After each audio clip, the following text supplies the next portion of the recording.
Dupla maratona hoje. É bom, muito bom estar aqui com vocês. Me alegro muito. Eu estou vendo algumas pessoas diferentes que a gente ainda não conhece. Quem está vindo pela primeira vez aí, levanta a mão. Eu faço assim só para vocês passarem esse mico, essa vergonha. Mas se você viu esse pessoal levantando essa mão aí, antes de você sair, dá um abraço nesse pessoal. Desejo as boas-vindas, acolham. Essa comunidade tem a pretensão de ser bastante acolhedora, então que nós possamos receber vocês como irmãos. Eu esqueci minha Bíblia ali, então dê licença. Bem, irmãos, queria ler com vocês um texto das Escrituras em Eclesiastes capítulo 9.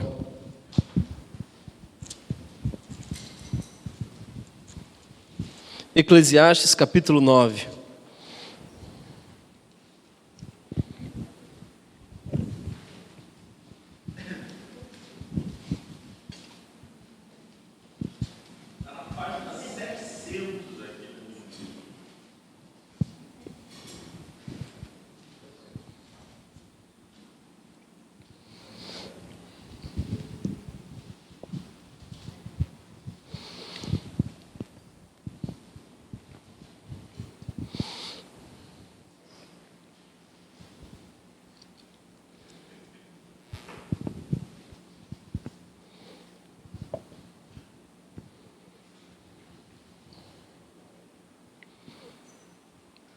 Refleti nisso tudo e cheguei à conclusão de que os justos e os sábios e aquilo que eles fazem estão nas mãos de Deus. O que os espera, seja amor ou ódio, ninguém sabe. Todos partilham um destino comum: o justo e o ímpio, o bom e o mal, o puro e o impuro, o que oferece sacrifícios e o que não os oferece. O que acontece com o homem bom acontece com o pecador. O que acontece com quem faz juramentos, acontece com quem teme fazê-los. Este é o mal que há em tudo o que acontece debaixo do sol. O destino de todos é o mesmo. O coração dos homens, além do mais, está cheio de maldade e de loucura diante de toda a vida. E por fim, eles se juntarão aos mortos. Quem está entre os vivos tem esperança. Até um cachorro vivo é melhor que um leão morto. Pois os vivos sabem que morrerão, mas os mortos nada sabem. Para eles não haverá mais recompensa, e já não se tem lembrança deles. Para eles o amor, o ódio, a inveja, há muito desapareceram. Nunca mais terão parte em nada do que acontece debaixo do sol. Portanto, vá, coma com prazer a sua comida e beba o seu vinho de coração alegre. Pois Deus já se agradou do que você faz. Esteja sempre vestido com roupas de festa e unja sempre sua cabeça com óleo. Desfrute a vida com a mulher a quem você ama. Todos os dias dessa vida sem sentido que Deus dá a você debaixo do sol. Todos os seus dias sem sentido. Pois essa é a sua recompensa na vida pelo seu árduo trabalho debaixo do sol. O que as suas mãos tiverem que fazer, que o façam com toda a sua força, pois na sepultura para onde você vai, não há atividade nem planejamento, não há conhecimento nem sabedoria. Percebi ainda outra coisa debaixo do sol: os velozes nem sempre vencem a corrida, os fortes nem sempre triunfam na guerra, os sábios nem sempre têm comida, os prudentes nem sempre são ricos. Os instruídos nem sempre têm prestígio, pois o tempo e o acaso afeta a todos. Paizinho, eu quero te pedir, Senhor, que tu me uses para a tua honra e glória e que tu fale ao nosso coração, Senhor. Eu quero aprender a depender de ti, como foi no primeiro dia que eu subi e preguei o Evangelho aqui, e como foi o primeiro dia que aquele adolescentezinho pegou o microfone com as mãos trêmulas, pedindo misericórdia para mencionar a tua palavra. Ainda é aquele mesmo menino que está aqui, Senhor. É certo que meu coração às vezes ameaça se acostumar com isso. Mas esse seria o fim para mim. Eu quero depender de Ti, Senhor. E eu preciso hoje e desejo profundamente que Tu fales comigo e com essa igreja. Todos nós precisamos ouvir a Tua voz hoje, Senhor. Todos nós precisamos receber uma mensagem dos céus ao nosso coração. É isso que eu te peço. Em nome de Jesus. Amém. Não há como a gente fugir de uma realidade difícil que o povo brasileiro, e em especial o pernambucano, está vivendo. É fato de que a grande maioria de nós passou a manhã, talvez à tarde, na frente da televisão, se é que você não foi até o cortejo, cerimônia fúnebre do ex-governador do nosso estado, Eduardo Campos, que sofreu um acidente na quarta-feira passada, e nesse acidente também foram outras vítimas. Se não estou enganado, 7 pessoas morreram, e isso tudo nos deixou terrivelmente triste e abatido, nos fez reflexivo, mas é no meio dessa dor que a gente pede uma palavra de Deus e Deus fala conosco. Deus havia ministrado algo ao meu coração em especial, e nesse dia Deus trouxe de volta com muito mais intensidade, de forma que no domingo passado o Martorelli tinha me pedido para pregar, e eu falei: irmão, você prega, e outro dia eu prego. E aí quando Deus tocou no meu coração e eu fui a esse texto, eu mandei uma mensagem para Martô e disse: Martô, se for possível, eu gostaria de compartilhar algo com os irmãos. A vida é breve. A vida é breve. O tema que eu gostaria de refletir com vocês é acerca da brevidade da existência e a urgência de viver. Porque se a existência é breve, nós precisamos desfrutá-la enquanto ainda a temos. Há 2 ou 3 semanas, não estou certo, eu estava aqui na comunidade, também numa quarta-feira, e um casal chegou aqui triste, choroso, e disse assim: pastor, morreu uma pessoa muito especial para nós, uma pessoa que frequentou a comunidade, e eu queria saber se o senhor poderia ir lá, dar uma palavra, realizar a cerimônia fúnebre. Nesse mesmo momento, eu recebi uma ligação de uma jovem da outra comunidade que eu pastoreio, chamada Voz na Rua, e ela estava ofegante e com voz de medo e felicidade. E ela disse assim: pastor, eu estou entrando em trabalho de parto. Está tudo certo, está todo mundo me acompanhando bem, mas eu gostaria muito de pedir a sua oração, porque meu filho vai vir ao mundo. Na quinta-feira eu tive que conciliar a alegria de um nascimento e a dor de uma partida. Consolar os que choravam e se alegrar com os que se alegravam. Essa é a vida de um pastor. De noite eu recebi uma outra ligação nesse mesmo dia. E um jovem disse assim: olha, morreu meu primo. A cerimônia vai ser amanhã. A família não tem pastor. Você poderia ir lá dar uma palavra para eles?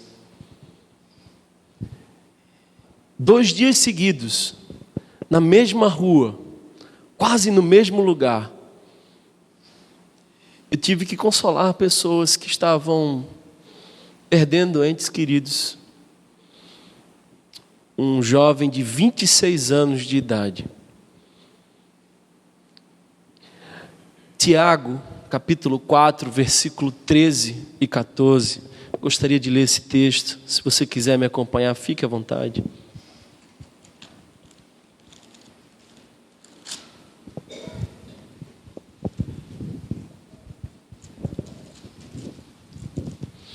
Tiago, capítulo 4, versículo 13 e 14, diz assim: ouçam agora, vocês que dizem, hoje ou amanhã iremos para esta ou aquela cidade, passaremos um ano ali, faremos negócios e ganharemos dinheiro. Vocês nem sabem o que lhes acontecerá amanhã. Que é a sua vida? Vocês são como neblina que aparece por um pouco de tempo e depois se dissipa. Vocês são como a neblina que aparece por um pouco de tempo e depois se dissipa.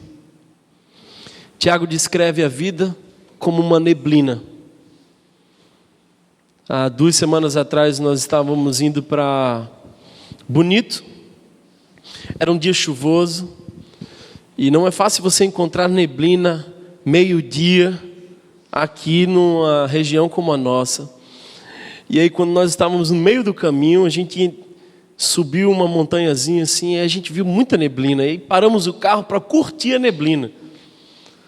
Mas aí foi só o sol aparecer um pouco mais intenso, e a neblina foi se desfazendo. A nossa vida é assim, nossa vida se desfaz. Os monges da antiguidade, alguns monges, se saudavam com uma espécie de saudação um pouco realista, verdadeira e dolorosa. Eles diziam assim: memento moris, memento moris. Isso significava: lembre-se, você morrerá. Memento moris. Alguns outros respondiam carpe diem. Desfrute o momento, aproveite o dia.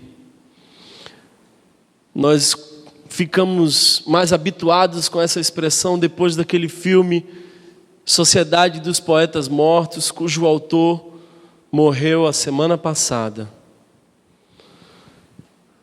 Aproveite o momento. Carpe diem. Carpe diem. Martorelli, vez por outra, cita um texto de Rubem Alves que traz uma expressão interessantíssima, que ele diz assim: tempus fugit. Tempus fugit. Nós começamos essa mensagem às 7 horas. Já são quase 7h15. E esse período que você me ouviu aqui já não existe mais. Já não é mais realidade para você. A única coisa que de fato você tem é o agora. É o momento. Eis aí o porquê de a ansiedade ser uma grande tolice. Porque a ansiedade te rouba o agora. Eis aí o problema de pessoas ficarem olhando lá para o passado e se amarrando a coisas que aconteceram e pondo lá no passado a culpa de comportamentos presentes. Porque esse comportamento te rouba a única coisa que de fato você tem, que é o agora.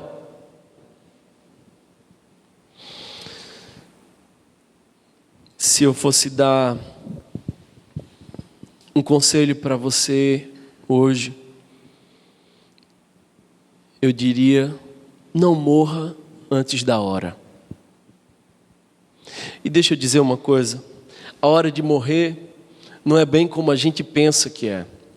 A gente acha que a hora de morrer é quando nós já estamos bem velhinhos, que não conseguimos ficar em pé e dependemos dos filhos para tudo. Não existe uma hora de morrer. A hora de morrer é quando a morte chega. O problema é quando as pessoas não vivem antes da morte chegar. E morrem existencialmente. E morrem estando ainda vivos. Em existindo não tem vida.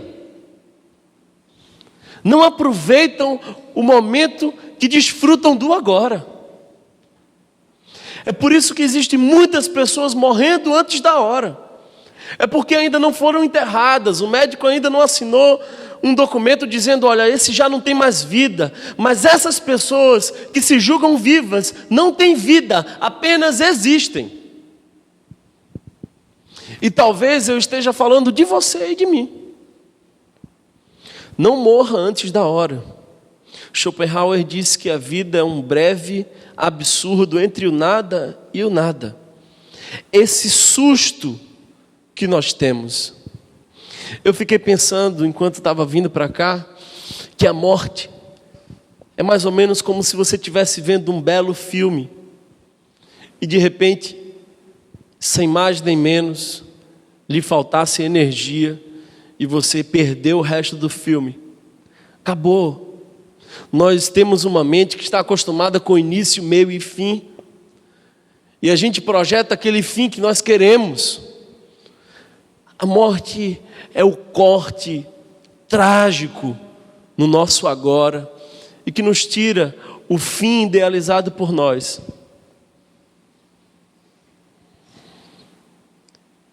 Deixa eu dizer uma coisa antes. Eu assisti há 3 semanas atrás, aliás, reassisti um filme que talvez você já tenha assistido, Antes de Partir. Já assistiram esse filme? Levanta a mão se você já assistiu esse filme. Antes de Partir. Quem sabe o nome de um dos... Olha só que coisa bonita. Até a pronúncia do homem é diferente, rapaz. Jack Nicholson. Pois é, esse filme me fez chorar, cara. Me fez chorar. E se você não viu esse filme, não vale a pena você ver, porque eu vou contar o final agora. Então, vai ser frustrante, decepcionante para você. 2 pessoas se encontram num quarto de hospital. Um é um rico, muito rico, e o outro cara é um mecânico, pobre, mas bastante intelectual. E eles se encontram na mesma situação, eles têm um câncer terminal. O rico, muito rico, existia, mas nunca tinha vivido coisas preciosas na sua vida. Tinha uma péssima relação com sua filha, não tinha esposas. Era um cara que não tinha prazer na vida. E aí esses dois se juntam, e quando descobrem que iriam morrer, decidem viver. Parece que às vezes o destino nos dá essa chance. E deu para esses dois. E aí eles fazem uma lista bem elaborada de aventuras e coisas belas de se fazer antes de morrer. E eles, a cada coisa realizada, vão marcando um X e eliminando da lista. E o filme é belo porque a lista vai diminuindo, mas eles não concluem a lista. Não dá tempo. Não dá tempo. Antes de você ir embora, e se a vida nos dar uma certeza, é de que morreremos. Parece paradoxal, mas a vida só nos dá uma certeza, é de que morreremos. Mas antes de você morrer, antes de ir embora, viva. Não morra antes da hora. O texto que nós lemos há pouco é um texto que nos dá algumas dicas de como viver até que a morte chegue. E como ele é um texto filosófico, é um texto carregado de elaborações filosóficas e não teológicas, ele não tem nenhuma projeção para o porvir, o que nos é certo. É claro que eu e você sabemos de que há um amanhã, de que a morte é apenas uma transformação, de que ao fecharmos os nossos olhos aqui na terra, abriremos no céu. E se você não desfruta dessa certeza, eu lamento por você e te convido a você refletir sobre isso. Porque Deus nos tem guardado um amanhã. Jesus nos disse: eu vou para o Pai e vou preparar morada para o Pai. Então a mansão celeste já é nossa. Não há de ter medo acerca da morte. Paulo é tão ousado que ele diz: a morte é lucro. Mas antes desse dia chegar, você precisa parar e pensar acerca de que tipo de vida você tem vivido. Porque eu não sei se você já se deu conta, Tiago, Djalma, de que nós só temos uma vida. É engraçado isso. Nós só temos uma vida. O que você vai fazer e o que você está fazendo dela? Eu queria que você fosse comigo mais uma vez ao texto que nós lemos agora há pouco.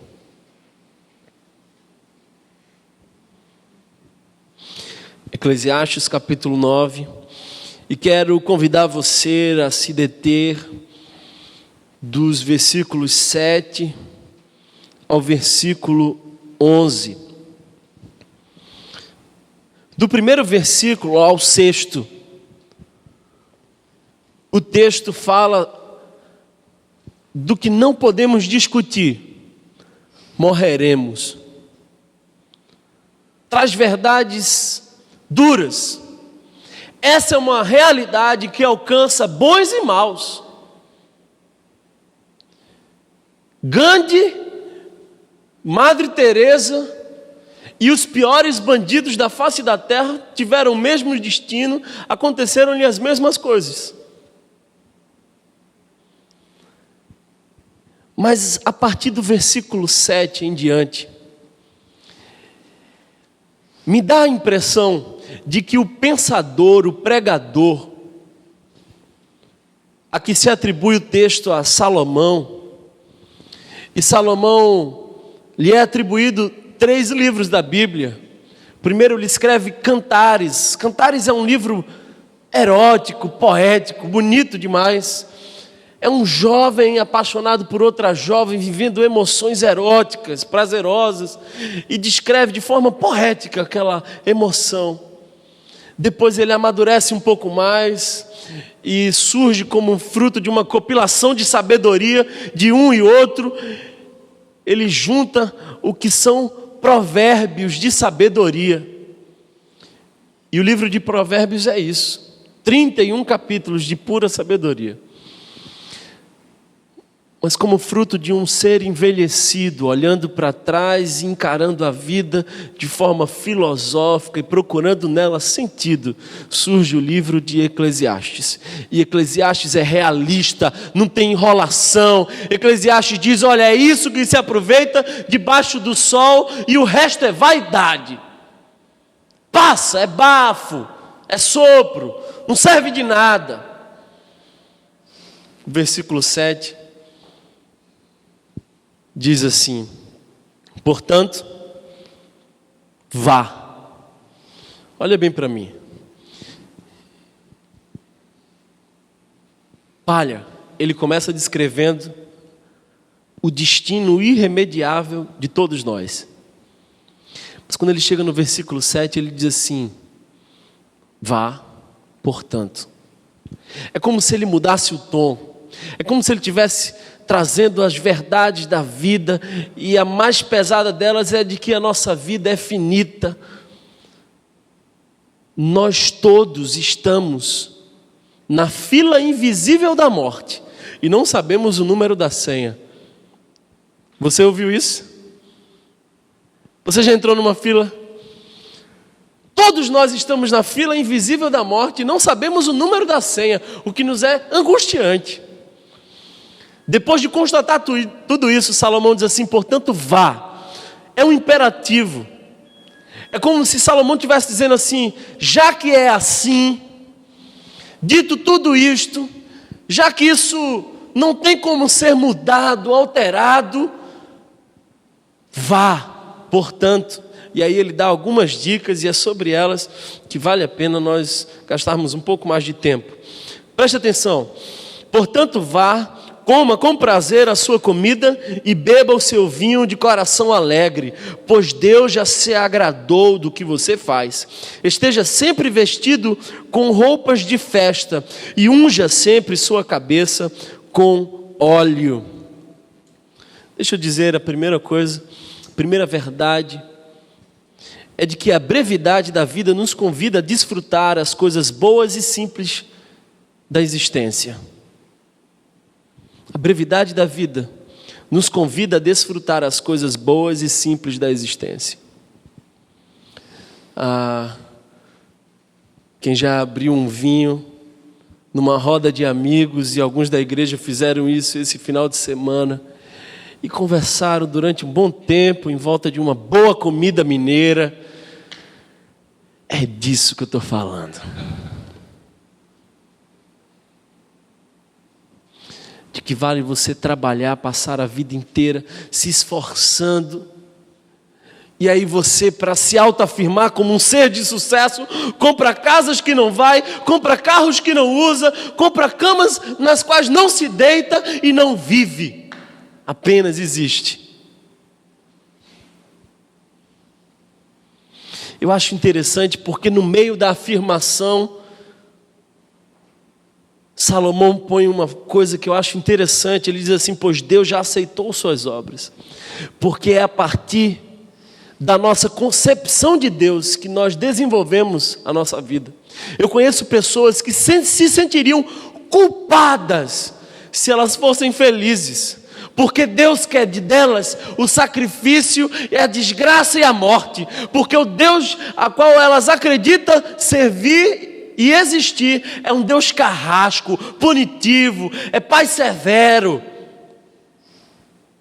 é pai que não gosta de gargalhadas, é homem sério.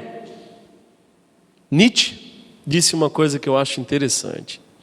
Ele disse: eu não acredito num Deus que não saiba dançar. E é verdade. O primeiro milagre de Jesus sabe onde, irmã?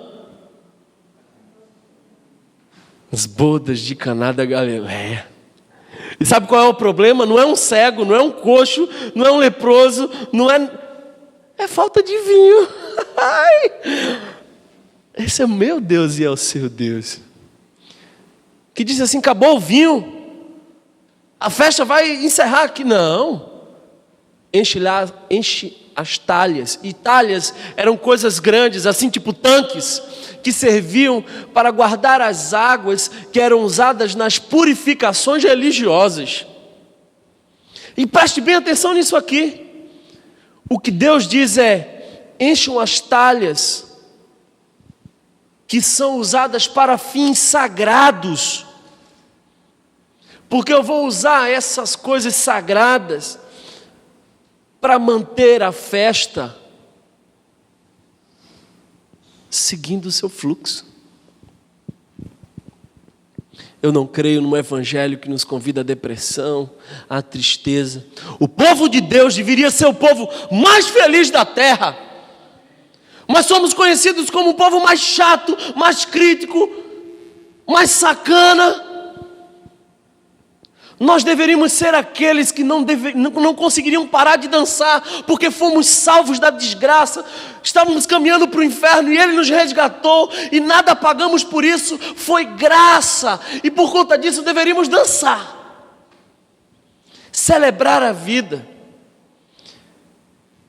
E eu acho interessante, é de que ele ainda diz assim: olha, vestes de festa. Não é aquele cara que anda malambado, não. É o cara que se veste com prazer e alegria. Você já acordou naqueles dias assim que você não precisa se arrumar? Porque precisar se arrumar é um saco. Mas você ir para o guarda-roupa, você não precisa se arrumar, mas você chega no guarda-roupa assim, abre, bota uma roupa boa, a esposa olha para você e diz: vai para onde? Diz: não, eu quero me arrumar hoje. É como se a pessoa estivesse dizendo para si mesma: eu estou curtindo a vida. Estou curtindo a vida. Esse óleo que apareceu no texto não é o óleo de unção, não. Porque o texto não tem nada de religioso. É óleo de perfume. É perfumar-se. Quando o filho de Davi morre, ele chora durante 7 dias. E na primeira vez que as pessoas chegam assim constrangidas, com medo de que Davi soubesse que o filho morreu. Antes ele estava chorando porque o filho estava doente. E aí ele diz assim: olha, meu filho morreu. Aí as pessoas que trabalhavam para ele diziam assim: mestre, morreu. E estavam morrendo de medo de que Davi tentasse suicídio, que entrasse em depressão. Davi se arruma, toma um banho, se perfuma, põe uma boa roupa, vai para o templo adorar. Para de carregar a culpa de ser feliz. Seja feliz, porque Deus ama a nossa gargalhada. Eu acho interessante que o texto não diz coisas distantes de muitos, não. Não diz assim: vai e curta sua Ferrari, sua casa na praia, seu apartamento, cobertura na... Não. É pão, é vinho, é roupa, é perfume. Todo mundo pode, se quiser. A brevidade da vida nos convida a desfrutar as coisas boas e simples da existência. Segunda afirmativa que eu quero dizer a você, que Salomão nos alerta, versículo 8, aliás, versículo 9 diz: desfrute a vida com a mulher a quem você ama, todos os dias dessa vida sem sentido que Deus dá a você debaixo do sol, todos os seus dias sem sentido, pois essa é a sua recompensa na vida pelo seu árduo trabalho debaixo do sol. Desfrute a vida ao lado da mulher que você ama. Não existe culto mais belo, não existe liturgia mais santa, Pedrinho, do que você chegar depois do trabalho, sua esposa está lá, você janta com ela, abre um bom vinho, e depois só você, ela e Deus sabe. Aleluia. Glória a Deus. A linguagem é espiritual, rapaz. Oh, meu Deus. Sabe de uma coisa, irmãos? Você não fica escandalizado, não, porque esse seu escândalo procede da religião. Eu estou lendo a palavra de Deus que diz assim: olha, desfrute a vida ao lado da mulher que você ama. O problema é que a gente deixa a vida passar sem estar ao lado daqueles que amamos. Na quarta passada eu falei sobre isso. Os pais hoje querem trocar a presença pelo presente. E o texto não está falando apenas de mulher, não. Está falando das pessoas. Há um princípio aqui, é de que o que faz a vida valer a pena são os relacionamentos. O que faz a vida valer a pena são pessoas que amamos em volta da mesa. O problema hoje é de que pais são estranhos aos filhos, não sabem o que acontece com os filhos. As mulheres não conhecem seus esposos, são estranhos morando na mesma casa, não investem tempo um com o outro, não desfrutam a vida juntos. Abrem o bolso para não abrir os braços. O que o texto está dizendo aqui: olha, não perca tempo com bobagem, porque você vai morrer. Reflete e dá atenção às coisas essenciais da vida, porque você tem uma mulher que te ama em casa, você tem um filho, uma filha que te ama. Vai atrás daquele filho, porque ele já acha que você nem está nem aí para ele. Está na hora, talvez, irmão, de você perceber de que as relações afetivas, emocionais e familiares estão se desfazendo porque você acreditou na mente do mundo, e a mente do mundo diz que você tem que ser alguém no mundo, e Deus diz que você tem que vencer o mundo. Para pensar quanto tempo você investe na frente de um computador e quanto tempo você investe de diálogo com a sua esposa. No domingo que antecedeu a tragédia de Eduardo Campos, os filhos de Eduardo fizeram um vídeo para ele. Era um vídeo que falava sobre o Dia dos Pais, que coincidentemente era o aniversário dele. Eu suponho que Eduardo tenha visto esse vídeo, se alegrado, chorado, mas ele não sabia que seria a última homenagem que ele veria dos seus filhos em vida. Eu conheço mães que choram amargamente porque perderam seus filhos e eles foram embora sem a segurança de que eram amados. Há quanto tempo faz? Quanto tempo faz que você não diz para a pessoa que você ama, que você a ama? Pessoas importantes passam na sua vida o tempo inteiro e você não reconhece que elas são importantes para você. Aí depois que elas morrem, você fruto da culpa, compra um monte de flores, enche o caixão, antecipe as flores. Faça isso. Aquelas flores que você ia dar para sua esposa lá, quando ela for embora, antecipa ela, irmão. E não espera o dia das mulheres chegar, dia das mães chegar, Meu Deus do céu, amanhã é o dia. Reconheça as pessoas importantes que passam em sua vida. Eu estava vendo o vídeo do meu casamento, que chegou agora há pouco. E eu estava chorando assim, aí lá para as tantas passa um gordinho assim. Eu disse, rapaz, esse gordinho é muito importante para mim. Eu estou falando de Marta Aurélia. Esse cara é importante para mim, velho. Importante para mim. Aí daqui a pouco entra alguns amigos e irmãos. Eu disse, esse cara, essa mulher é muito importante para mim.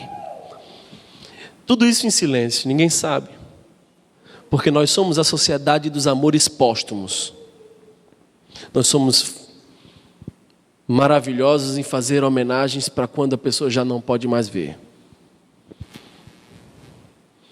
Hoje é o dia, irmão. Hoje é dia santo. Hoje é dia sagrado. Hoje é dia de você voltar para casa e dizer assim: minha esposa, eu amo você. Ninguém nunca te amou como eu te amo. Nunca fui amado como você me ama. Hoje é dia de você colocar o seu filho no colo e dizer: meu filho, você é especial para mim. Hoje é dia de você aproveitar que a vida é breve e curtir a vida ao lado das pessoas que você ama. Flores em vida. Flores em vida. Versículo 10 diz o seguinte: o que suas mãos tiverem que fazer, que o façam com toda a força, pois na sepultura para onde você vai, não há atividade nem planejamento, não há conhecimento nem sabedoria. A brevidade da vida nos convida a sermos excelentes naquilo que nos propomos a fazer. Sabe qual é a grande estratégia de Satanás para as nossas vidas? É sermos medíocres. E medíocre é aquele que vive na média. É o cara que não se dedica completamente, nem se ausenta de todo. Está em parte, faz em parte, é mais ou menos bom. O que Deus quer de nós é excelência. Você é engenheiro, você tem que ser o melhor engenheiro, meu irmão. E o melhor engenheiro não se diz a partir de que outras pessoas possam ser melhores que você. O melhor engenheiro é você comparar você com você mesmo.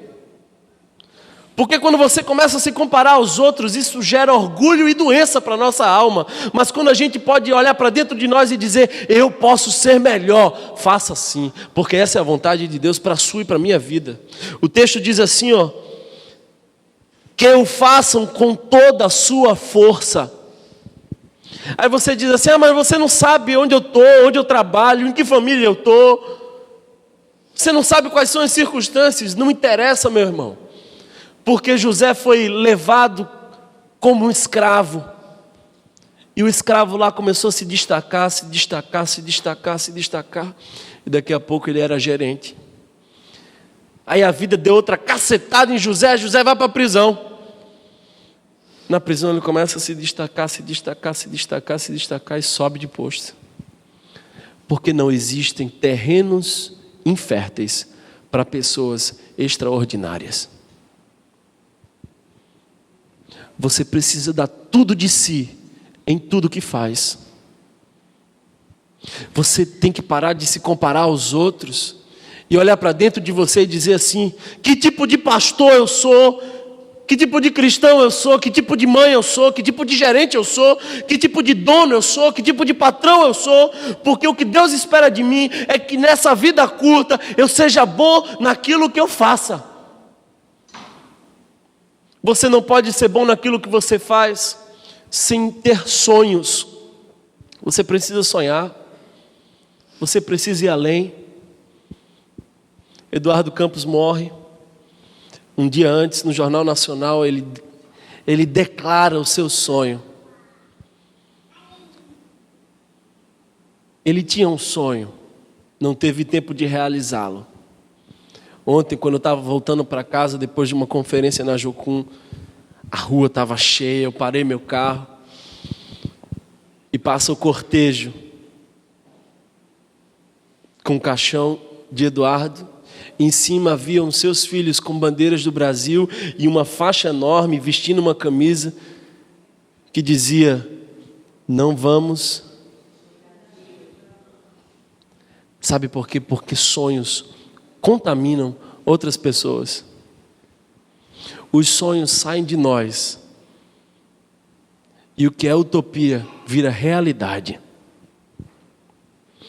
Ah, mas eu corto o cabelo, não importa. O seu salão vai ser o melhor salão, porque essa é a forma de você servir a Deus. Ali é campo missionário. Mas eu sou dono de uma empresa, eu preciso ser duro. Você vai ser duro, mas você vai ser duro como Jesus era duro. Eu sou um engenheiro técnico de segurança, você vai cuidar das pessoas como Jesus no seu lugar faria. Ponha força em tudo que você faz. Não viva na mediocridade, porque Deus te chama para a excelência. A brevidade da vida nos convida a sermos excelentes naquilo que nos propomos a fazer. Versículo 11 e 12, o tempo está correndo demais, mas eu preciso falar mais duas verdades para nós. Percebi ainda outra coisa debaixo do sol. Os velozes nem sempre vencem a corrida, os fortes nem sempre triunfam na guerra, os sábios nem sempre têm comida, os prudentes nem sempre são ricos, os instruídos nem sempre têm prestígio, pois o tempo e o acaso afetam a todos. A brevidade da vida nos ensina a enfrentar com coragem as incoerências e surpresas de existir nesse mundo. Ouça isso aqui, meu irmão. Ouça com todo o seu coração isso aqui. A brevidade da vida nos ensina a enfrentar com coragem as incoerências e surpresas de existir nesse mundo. Sabe por quê? Porque nem sempre o melhor vence. Nem sempre o que a lógica nos diz que tem que acontecer, acontece. A vida é cheia de surpresas. Crianças morrem, velhos não. Pessoas cheias de sonho e ousadia e coragem sofrem acidentes trágicos. Gente depressiva, sem vontade de viver e suicidas não morrem. A vida é cheia de incoerências e Deus nos convida a enfrentar elas com coragem. É olhar para a vida e dizer assim: se Deus está comigo, eu vou em frente. Pare de lamentar as incoerências da vida, enfrente-as com coragem. Há uma canção de Los Hermanos, cujo título é O Vencedor, que eu acho interessante, Rubens. Essa canção diz assim: olha, eu que já não quero mais ser um vencedor, para não me faltar amor na vida. É aquele cara que desistiu de correr para os outros e corre para si no seu ritmo, respeitando o seu tempo, porque a vida é curta, então curta. Por último, eu quero dar um conselho que foge ao capítulo 9. Nós só vamos encontrá-lo no capítulo 12. E eu termino com ele. Os que ainda não estão dormindo, podem abrir no capítulo 12 de Eclesiastes. Os que já estão curtindo um sono gostoso. Aliás, eu colocaria isso aqui também, porque é preciso dormir, irmão. Dormir é sagrado. Lembre-se do seu Criador nos dias da sua juventude, antes que venham os dias difíceis e se aproximem os anos em que você dirá: não tenho satisfação neles. Deixa eu dizer uma coisa. A proposta de Salomão como filósofo não é de propor uma vida hedonista. Hedonismo é aquela ideia de que você precisa fazer tudo com intensidade ao máximo agora. Não. É cheio de equilíbrio. E o maior equilíbrio da nossa vida é não esquecer o nosso Criador. A tua vida sem Deus, irmão, é tão vazia que nada pode preencher. Eu quero falar para você hoje do que você mais precisa. E do que você mais precisa não é de uma esposa que te ame, não é de um vinho, não é de um pão gostoso. O que você mais precisa hoje é de Deus. Santo Agostinho disse que há um vazio na nossa alma do tamanho de Deus. A nossa vida foi criada nele e nós não vamos sossegar até que voltemos a Ele. Eu conheço pessoas que buscam coisas loucas desse mundo para tentar preencher um vazio que só Deus preenche. Hoje é noite de você lembrar de Deus. Lembrar de Deus. Lembrar de Deus e da necessidade de você levá-lo à sua casa. Lembrar de Deus e da necessidade de você plantar os princípios dele no seu coração. Lembrar de Deus e você saber que as suas finanças precisam ser pensadas e administradas conforme Deus. Lembra de Deus antes que venham os dias dos quais você venha dizer: não tenho alegria. Uma das coisas que eu mais agradeço a Deus é de que ainda jovem Ele me permitiu viver com intensidade o Evangelho. No começo eu tinha raiva das pessoas que chegavam e diziam assim: olha, tão novinho, já é pastor. Eu ficava... Hoje quando uma pessoa diz isso, eu digo: graças a Deus, porque eu não perdi tempo nesse mundo. Porque só quem tem Deus sabe o que é você viver uma vida em plenitude. A brevidade da vida nos ensina que terá sido uma grande tolice esquecer o Criador. Eu queria que você fechasse seus olhos, baixasse sua cabeça.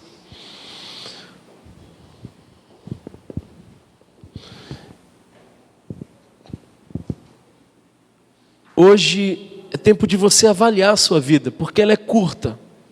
Ela passa rápido, é sopro, é neblina. Não invista os seus dias no que não vale a pena, irmão. Memento mores, carpe diem. É ao lado de filhos e esposas que a vida vale a pena.